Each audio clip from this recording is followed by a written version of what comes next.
হুজুর, আমি আপনার এক বোন, মাহফিলে এসেছি, 1,50,000 টাকা আমি মাহফিলে দিব, মেহেরবানি করে আমার জন্য একটি দোয়া করবেন। আপনাদের দাড়ি আমার দেখতে খুব ভালো লাগে, আল্লাহ যেন আমার মুখে দাড়ি উঠায়।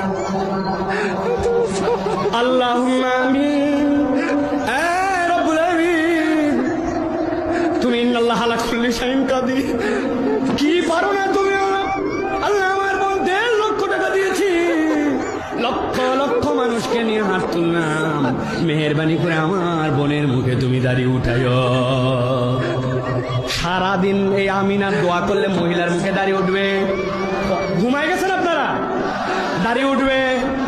কোন মহিলা আপনার এরকম বেকুব আছে নাকি 1.5 লক্ষ টাকা দিয়ে দাড়ির দোয়া নিবে? তো মহিলার দাড়ি উঠে না, আর আপনি দাড়ি কাটে মহিলা সাজেন কে? কি সময়